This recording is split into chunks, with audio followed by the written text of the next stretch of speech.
Assalamualaikum warahmatullahi. Bismillah walhamdulillah. Wassalatu wassalamu ala Rasulillah wa ala alihi wa sahbihi wa man walah, amma ba'.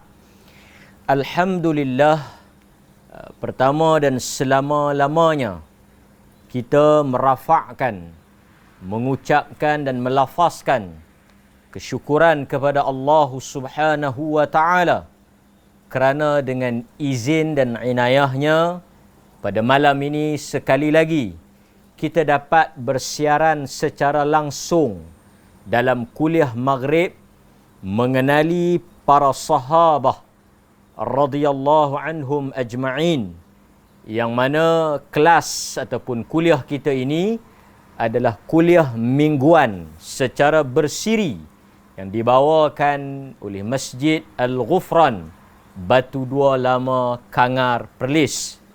Mudah-mudahan usaha yang dilakukan oleh pihak masjid mengadakan kuliah secara langsung ini akan meneruskan kesinambungan istiqamah kita dalam menuntut ilmu.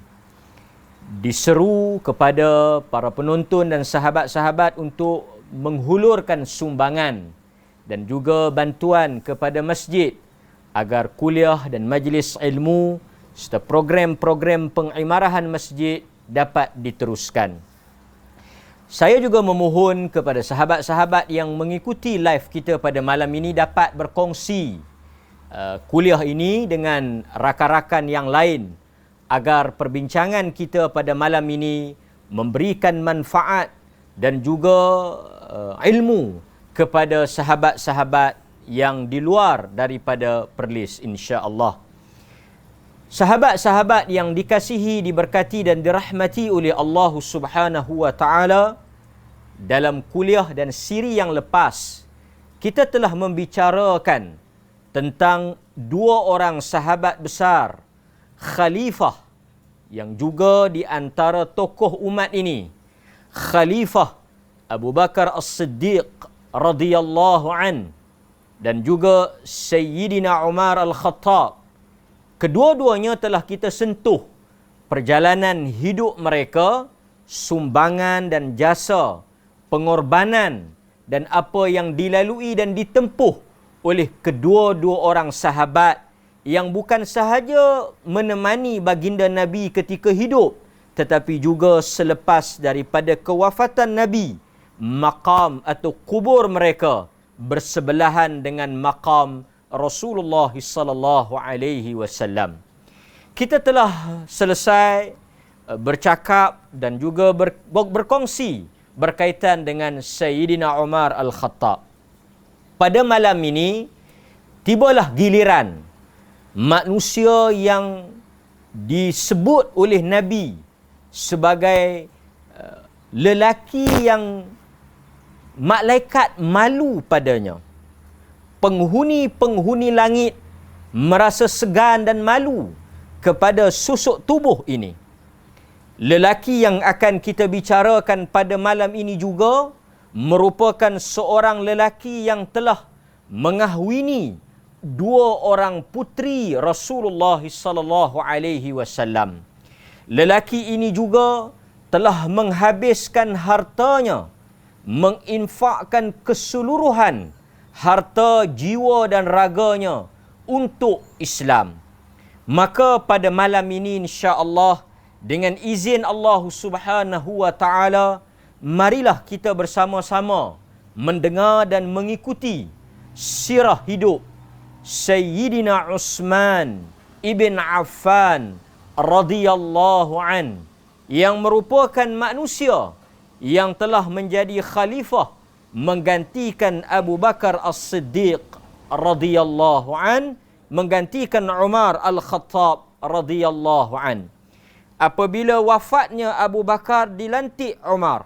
Apabila wafatnya Umar, para sahabah yang bermusyawarah telah bersepakat untuk melantik Sayyidina Utsman ibn Affan sebagai khalifah yang ketiga. Jadi sampailah giliran kita pada malam ini mengenali, menghayati dan mengkaji manusia yang dipilih oleh Allah, dilantik oleh Allah Subhanahu wa taala, diangkat oleh Allah menjadi Amirul Mukminin, khalifah yang ketiga. Sayyidina Uthman ibn Affan, kalau kita lihat namanya secara penuh ataupun namanya secara panjang, secara lengkap, beliau ialah Uthman ibn Affan ibn Abil As ibn Umayyah ibn Abd Syams bin Abd Manaf min as-sabiqin al-awwalin. Beliau ialah Uthman bin Affan bin Abil As bin Umayyah bin Abd Syams bin Abd Manaf, daripada kalangan orang yang awal memeluk Islam. Beliau memeluk Islam, masuk ke dalam Islam melalui tangan Abu Bakar As-Siddiq radhiyallahu an. Melalui dakwah yang dibawa oleh Abu Bakar As-Siddiq. Ini juga salah satu daripada jasa besar yang telah diberikan oleh Abu Bakar, iaitu menarik masuk atau membawa masuk Uthman ibn Affan ke dalam Islam. Uthman, kalau kita telusuri nasabnya, keturunannya, beliau memiliki hubungan nasab, kekerabatan, silaturrahim dengan Nabi sallallahu alaihi wasallam. Boleh kita katakan Uthman mempunyai kekeluargaan, hubungan kekeluargaan, hubungan kerabat dengan Nabi sallallahu alaihi wasallam. Dan kalau kita lihat juga, Uthman ini merupakan tokoh besar di kalangan orang Quraisy, walaupun belum lagi memeluk Islam. Jadi memang ketokohan, kredibiliti Uthman itu sudah tertonjol sebelum daripada beliau mengisytiharkan atau memeluk Islam.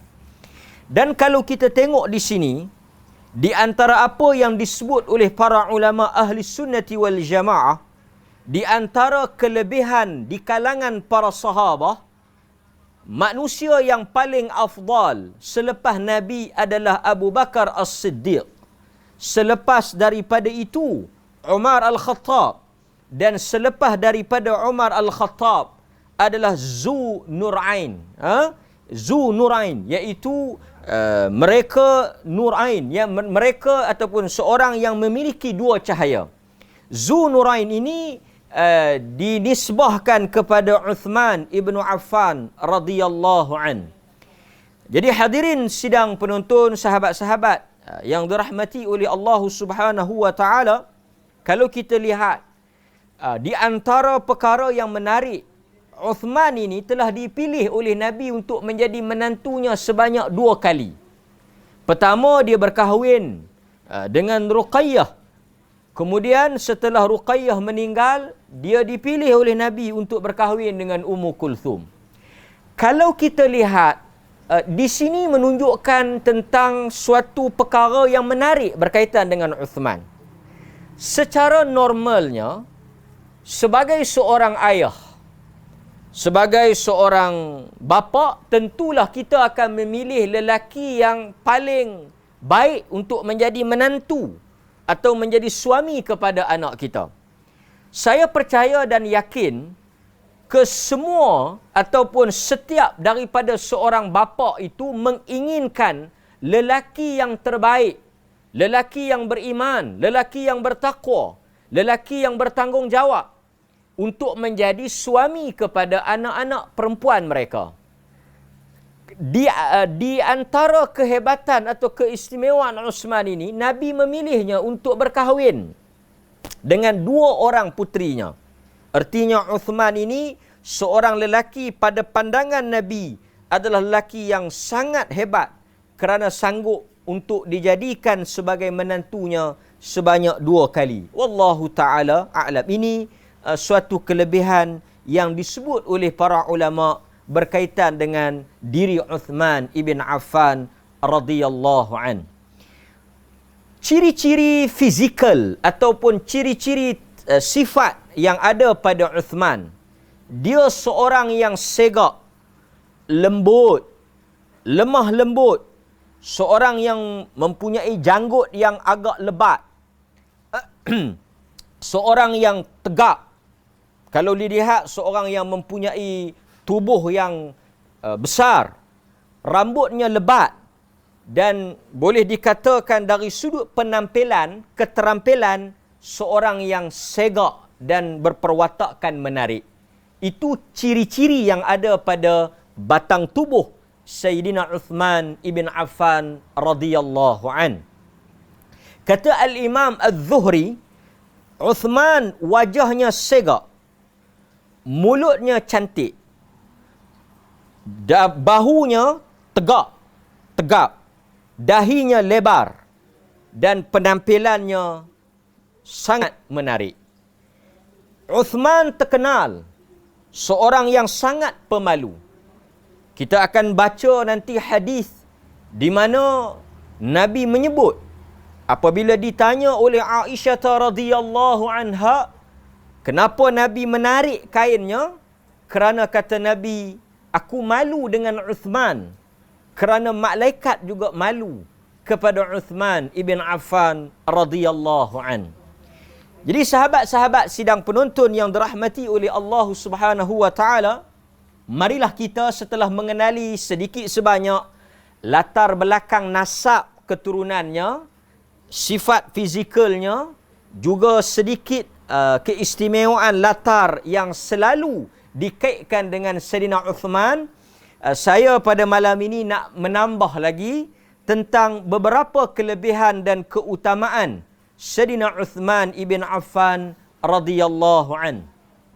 Yang pertama, daripada Abu Musa al-Ash'ari radhiyallahu an, dia menceritakan, pada satu hari kata dia, Nabi sallallahu alaihi wasallam dakhala haitan wa amarani bihifdhi babil hait. Kata Abu Musa, satu hari Nabi sallallahu alaihi wasallam masuk ke dalam sebuah kebun, ke dalam satu kawasan, dan Nabi amarani, Nabi mengarahkan aku untuk menjadi pengawal, untuk tunggu di hadapan. Jika ada orang yang nak jumpa dengan Nabi, dia hendaklah minta izin dan memaklumkan kepada aku, dan aku akan sampaikan kepada Nabi sama ada Nabi nak jumpa ataupun tidak. Ini memang di antara perkara yang akan dilakukan oleh Rasulullah, mengarahkan seseorang untuk menjaga di hadapan, di luar rumah dan sebagainya, untuk nak melihat siapa yang boleh masuk ataupun tidak. Faja'a rajulun yasta'zin faqala i'dhin lahu wa bashirhu bil jannah. Kemudian datang seorang lelaki, dia minta izin nak masuk. Aku bagi tahu dekat Nabi, Nabi kata beri izin, panggil dia masuk dan beritahu kepadanya dia adalah ahli syurga. Fa idza Abu Bakar, lelaki tersebut adalah Abu Bakar As-Siddiq radhiyallahu an. Thumma ja'a akhar yasta'dhin faqala i'dhin lahu wa bashirhu bil jannah. Datang lelaki yang kedua nak bertemu dengan Nabi SAW. Nabi kata bagi dia masuk, izinkan dia masuk dan bagi tahu dia ahli syurga. Ternyata orang yang kedua itu adalah Umar Al-Khattab radhiyallahu an.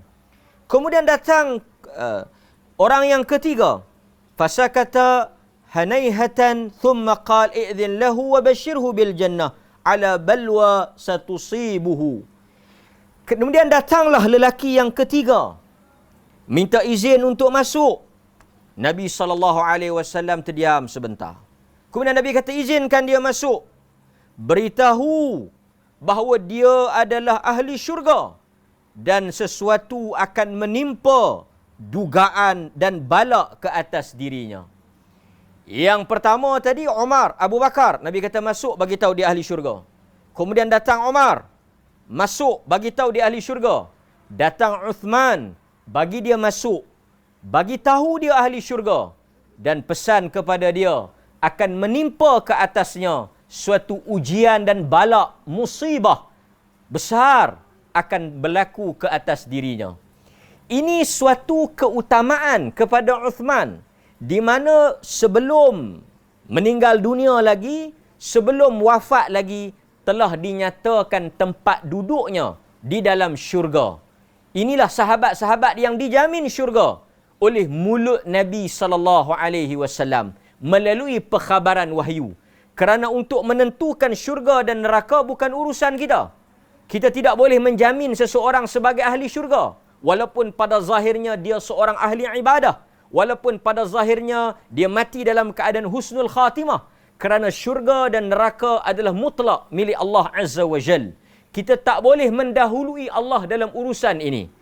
Sebagai orang beriman, tanggungjawab kita, hak dan batasan kita hanya mendoakannya sahaja. Kita mengatakan mudah-mudahan dia termasuk daripada kalangan ahli syurga. Seperti mana yang kita tahu, kita melihat dia daripada kalangan orang-orang yang saleh, dan kedudukan dia kita serahkan kepada Allah. Kita mengharapkan dia semasuk daripada kalangan ahli syurga. Yang boleh menentukan dan menjamin seseorang itu sebagai ahli syurga, confirm dia akan masuk syurga, hanyalah Nabi SAW. Kerana Nabi tidak akan bercakap melainkan sesuatu yang diwahyukan kepadanya. Kemudian tuan-tuan, kelebihan Uthman yang lain. Kalau kita tengok, ada riwayat daripada Muaz bin Jabal yang menyatakan, jika diletakkan keseluruhan umat Muhammad di atas satu timbangan, kemudian diletakkan Uthman di atas timbangan yang lain, ada dua penimbang, seluruh umat Muhammad sallallahu alaihi wasallam ini diletakkan di atas satu penimbang. Uthman diletakkan di atas penimbang yang lain. Nabi sallallahu alaihi wasallam menyatakan akan lebih berat Uthman, akan lebih berat amalan Uthman, akan lebih berat kebajikan Uthman, akan lebih berat kebaikan Uthman mengatasi seluruh umat Muhammad sallallahu alaihi wasallam. Artinya keseluruhan amalan manusia umat ini tidak boleh mengatasi jasa pengorbanan dan harta yang telah diberikan oleh Uthman radhiyallahu an. Kemudian tuan-tuan, sampailah kita kepada poin yang ketiga, yang penting sekali ini, yang kita ambil poin ini sebagai tajuk kuliah kita malam ini, mengenali manusia yang malaikat malu padanya. Tentu bila kita letak tajuk ini, ramai orang boleh teka dan ramai orang tahu kita akan bercakap tentang Uthman ibn Affan. Kerana memang terkenal begitu pemalunya Uthman. Mari kita telusuri, dengar satu persatu di mana hebatnya sifat malu yang menghiasi akhlak Sayyidina Uthman ibn Affan radhiyallahu an. Kana Rasulullah sallallahu alaihi wasallam muttaji'an fi baiti kashifan an fakhidhihi aw saqih. Aisyah kata satu hari Nabi muttaji'an, berbaring di rumahku dalam keadaan kashifan. Kasyaf ni artinya tersingkap, terselak. Fakhidhihi aw saqih, yakni pahanya, paha dia tu tersingkap. Sehingga kan hadis ini menimbulkan khilaf di kalangan para ulama tentang kedudukan paha itu aurat ataupun tidak. Hadis ini menjadi suatu perbincangan, perselisihan di kalangan para fuqaha tentang adakah paha itu aurat. Sebab itu di sebahagian ulama dia mengkategorikan paha ni sebagai aurat yang berat. Tetapi sebahagian maksudnya kalau dibuka dia tidak termasuklah aurat yang kita wajib tutup lah. Walaupun pada pandangan mazhab al-Imam Syafi'i, paha ni termasuk daripada aurat lah. Jadi orang yang berpegang dengan paha ni aurat, dia tak boleh tengok paha orang lain lah, paha orang lelaki yang lain. Okey. Fasta'dzana Abu Bakrin, saya ringkaskan, minta izin Abu Bakar nak masuk. Kemudian fa'azina lahu, paha Nabi terselak. Abu Bakar minta izin nak masuk. Nabi benarkan dia masuk wa huwa ala tilkal hal, dalam keadaan terselak tu. Bagi dia masuk. Nabi duduk dalam keadaan terselak tadi. Terbuka, tersingkap tadi. Thumma sta'adhana Umar. Kemudian masuk Umar. Fa'adhina lahu. Nabi izinkan dia masuk. Wa huwa kadhalik. Dalam keadaan yang macam tu juga. Maksudnya dalam keadaan tersingkap paha tadi. Ini menunjukkan paha tu bukan aurat pada pandangan sebahagian fuqaha. Thumma sta'adhana Uthman. Mari orang yang ketiga, Uthman. Kalau kita dengar daripada awal tadi tuan-tuan, Abu Bakar, Umar, Uthman. Abu Bakar, Umar, Uthman. Abu Bakar, Umar, Uthman. Masuk Abu Bakar, masuk Umar, masuk Uthman. Akrab, dekatnya mereka dengan baginda Nabi sallallahu alaihi wasallam. Yang menariknya bila masuk Uthman, fajalasa Rasulullah sallallahu alaihi wasallam wa sawwa thiyabahu. Nabi duduk dan Nabi tutup. Betulkan kain dia. Tutup paha tu. Kemudian Aisyah kata, dakhala Abu Bakar. Masuk Abu Bakar, kau tak buat apa? Dakhala Umar, pun masuk Umar, kau tak buat apa? Thumma dakhala Uthman fajalasta wa sawaita thiyabak. Tapi bila Uthman masuk, engkau memperbetulkan baju engkau duduk bagi elok-elok. Faqal, maka kata Nabi, pasal apa? Pasal apa masa Abu Bakar tadi tak buat apa, masa Umar tadi tak buat apa, tapi masa masuk Abu Bakar engkau perbetulkan cara duduk dan kau tutup pakaian kau? Kata Nabi, ala astahi min rajulin tastahi minhul malaikah.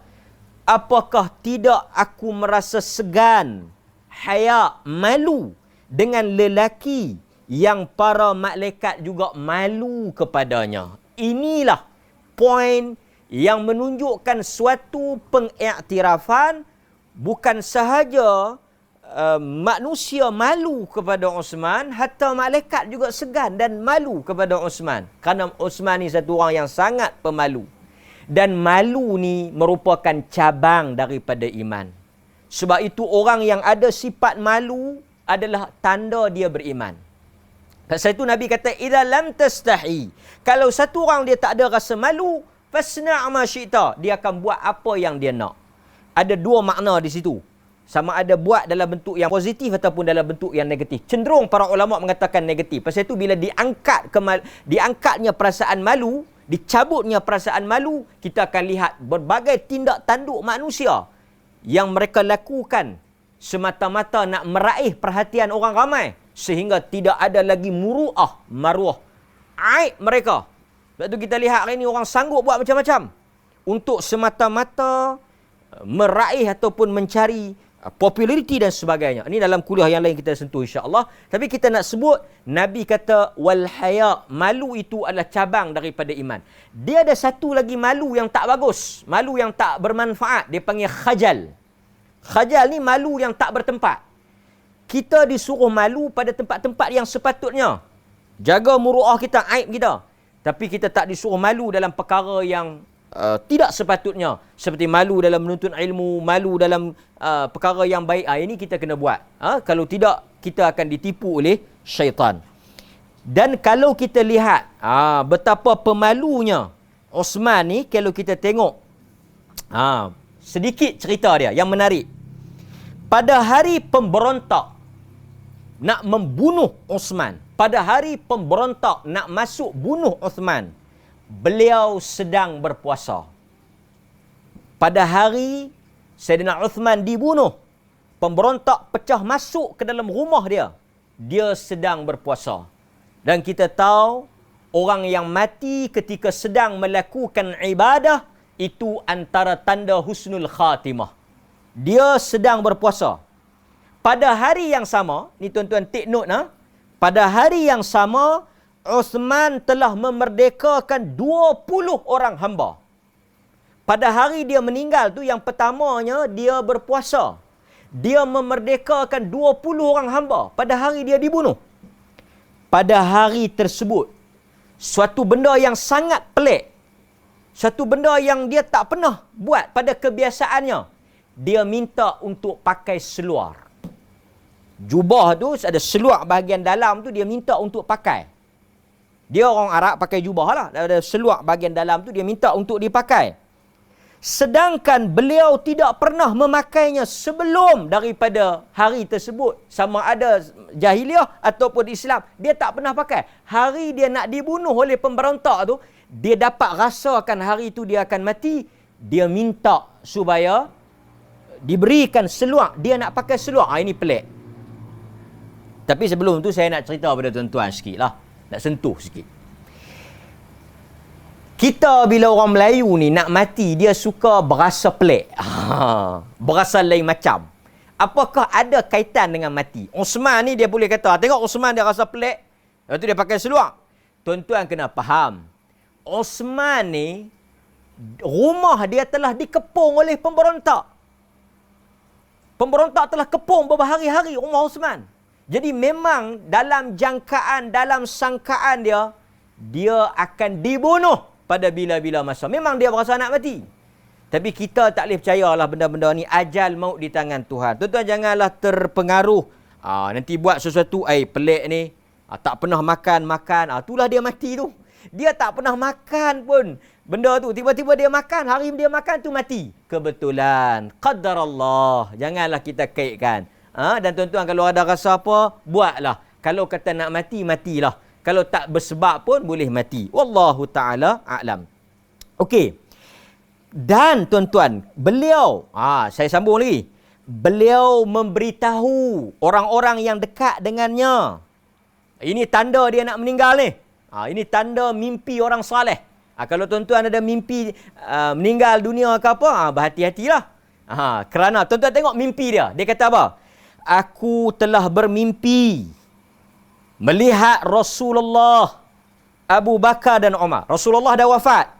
Abu Bakar dah meninggal. Umar dah meninggal. Pada malam esoknya dia nak meninggal, dia nak dibunuh. Uthman kata malam tu dia mimpi. Dia mimpi nampak Nabi, dia mimpi nampak Abu Bakar, dia mimpi nampak Umar. Apa yang mereka kata pada dia? Marilah berbuka puasa bersama kami.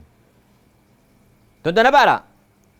Dia kata, aku melihat Nabi, aku melihat Abu Bakar, aku melihat Umar. Dan mereka berkata kepada aku di dalam mimpi tersebut, bersabarlah. Engkau akan berbuka puasa dengan kami. Kerana pada hari dia meninggal, pada hari dia dibunuh, dia sedang berpuasa. Dia sedang berpuasa, tuan-tuan. Sebab itu, pada mimpi tersebut, dikatakan kepada Uthman, kau tidak akan berbuka puasa di dunia, tapi kau akan berbuka puasa dengan kami. Itu tanda jelas, isyarat bahawa dia akan meninggal. Dia akan dibunuh. Mereka kata kepada Uthman, bersabarlah, engkau akan berbuka puasa bersama dengan kami. Allahu Akbar. Ini suatu isyarat, suatu petanda bahawa dia akan dibunuh pada esoknya. Kemudian tuan-tuan kita sambung juga. Kita nak tengok cerita dia pakai seluar tadi. Uthman, pada hari dia dibunuh, dia meminta Al-Quran. Al-Quran Mashaf Uthmani. Yang kita semua baca ni, ini jasa besar Uthman. Dia membaca Al-Quran dan dia dibunuh ketika sedang berpuasa dan ketika dia sedang membaca Al-Quran. Allahu Akbar. Dia menutup hidupnya dengan amal saleh.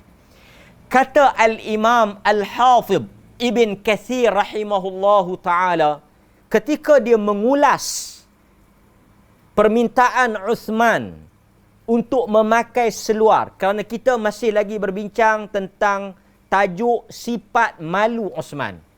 Kata Al-Hafidh Al-Imam Ibn Kathir, ketika dia mengulas tajuk ini dalam kitabnya Al-Bidayah wan Nihayah, kata Ibn Kathir, kenapa Uthman memakai seluar pada hari dia dibunuh? Kerana dia takut auratnya tersingkap ketika dia dibunuh.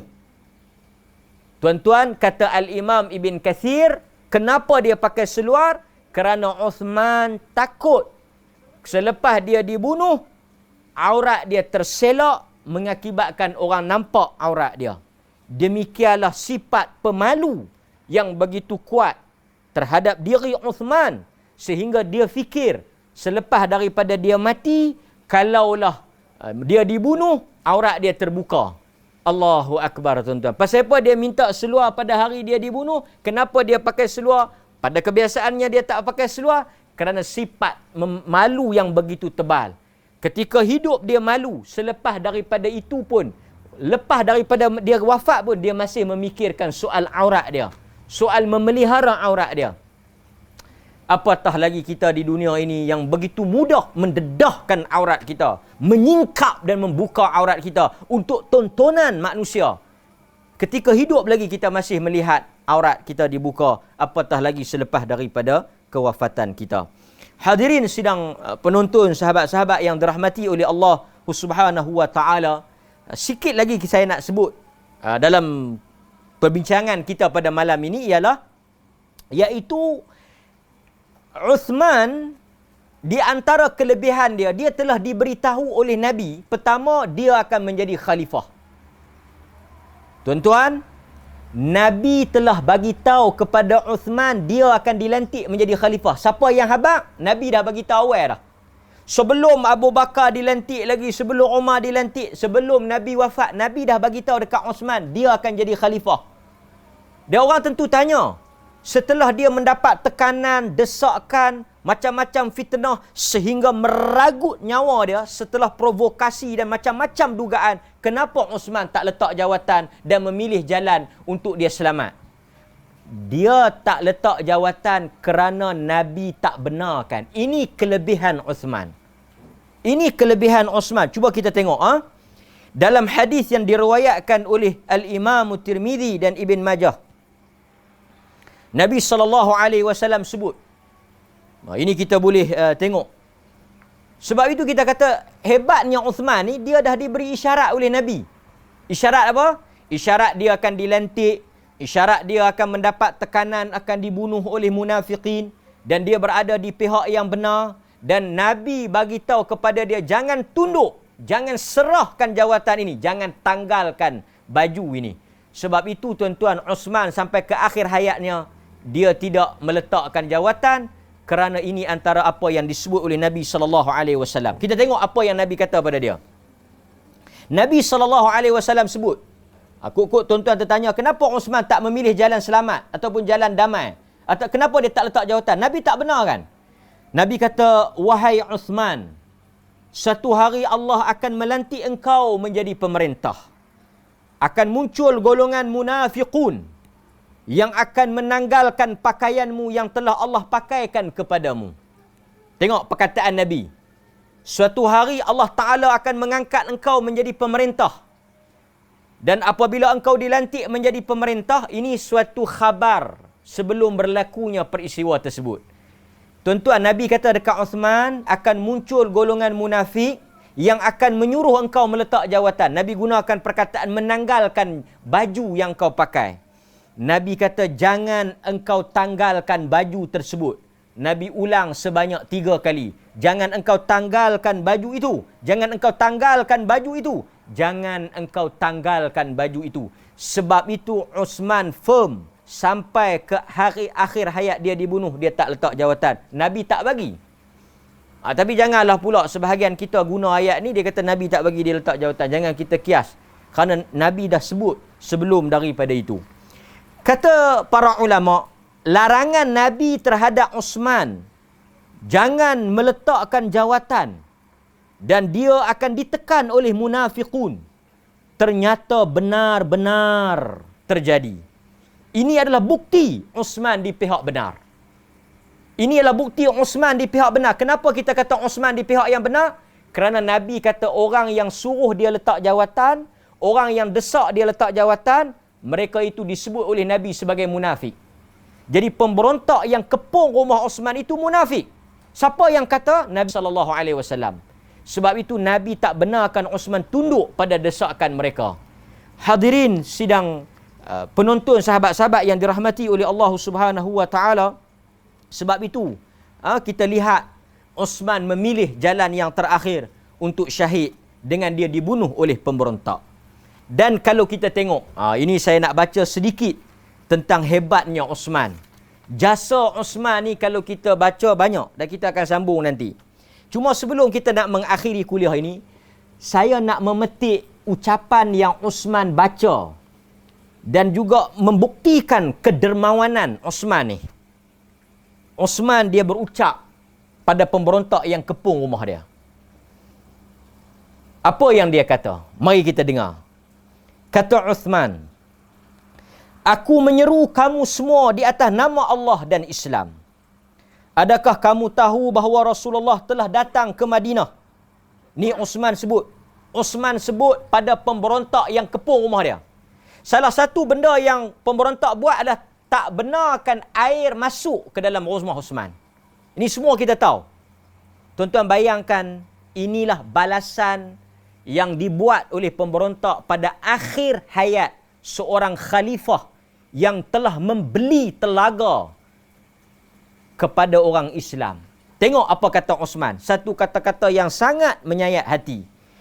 Apabila Rasulullah datang ke Madinah, tidak ada air yang boleh diminum melainkan telaga rumah. Lalu Rasulullah bersabda, sesiapa yang membeli telaga rumah dengan penuh kebaikan dan dia mewakafkannya kepada orang Islam, Allah akan memberikan air untuknya di syurga. Nabi bagi satu tawaran, siapa yang beli telaga rumah milik Yahudi dan telaga tu dia wakafkan kepada orang Islam, telaga itu wujud sampai ke hari ini, Allah akan bagi dia minum di syurga. Sebab itu ada riwayat yang menyebut, ada hadis yang menyebut bahawa sebaik-baik wakaf adalah wakaf air. Sebab itu kalau ada peluang kita mewakafkan telaga ataupun sumber air ataupun penapis air ataupun apa-apa yang memberi minum. Sebab itu kalau kita tengok di antara jasa besar yang paling utama yang dilakukan pada masa orang datang menunaikan haji, ada dua. Tukang jamu orang minum air dengan tukang buat roti. Jadi Nabi kata, siapa yang beli telaga ini, dia akan dapat minum di syurga. Maka kata Uthman, aku membelinya dengan hartaku dan aku mewakafkannya kepada umat Islam. Tetapi hari ini kamu menghalang air itu daripada masuk ke dalam rumah aku. Hadirin sidang penonton yang dirahmati oleh Allah, telaga ini dikenali dengan Telaga Uthman. Asalnya dia dimiliki oleh seorang Yahudi, yang mana sesiapa yang ingin minum daripada air itu hendaklah membeli dan membayarnya. Dia terpaksa bayar 1 dirham untuk 1 bekas air. Kemudian Uthman beli dan Uthman wakafkan. Dan umat Islam boleh mengambil air itu percuma. Tetapi pada hari dibunuhnya Uthman, air itu tidak masuk, dihalang masuk ke rumah Uthman. Kata Al-Imam Ibnu Abdul Bar, ini sedikit cerita tentang dia beli telaga tu. Semangat wakaf Uthman ni. Sebab itu kita akan baca nanti dalam CD yang kedua, hebatnya Uthman dalam sudut dia tak pedulikan harta dia. Kata Al-Imam Ibnu Abdul Bar dalam kitab dia Al-Isti'ab fi Ma'rifatil Ashab, dia kata apa? Dia kata Sayyidina Uthman telah menawar untuk membeli telaga itu. Tetapi Yahudi yang memiliki telaga tersebut hanya bersetuju menjual hak sebahagian, tidak sepenuhnya, dengan harga 12,000 dirham. 12,000 dirham. Itu pun hak separuh. Kemudian tuan-tuan, apa yang dibuat? Uthman telah membelinya dengan harga 12,000 dirham. Kemudian pada hari Uthman punya, Uthman kata siapa yang nak ambil, ambil percuma, wakaf. Pada hari Yahudi tersebut kena bayar. Akhirnya tuan-tuan, Yahudi itu telah rasa terdesak dan dia jual pula baki dengan nilai 8,000. Jadi keseluruhannya 20,000. Nilai yang dibayar oleh Uthman tanpa sebarang keuntungan dunia. Semata-mata dengan perkataan Nabi tadi, siapa yang bagi minum telaga itu, dia akan dapat telaga di syurga. Hadirin sidang penonton yang dirahmati oleh Allah Subhanahu wa taala, inilah hebatnya Uthman. Sebab itu kita akan baca nanti kisah-kisah wakaf Osman yang sangat terkenal. Demikian juga dalam satu riwayat, dalam peperangan Nabi tanya siapa yang nak bagi infak. Osman bangkit. Dia orang yang pertama. Nabi ulang tawaran yang kedua, dia bangkit. Dia menjadi orang yang kedua.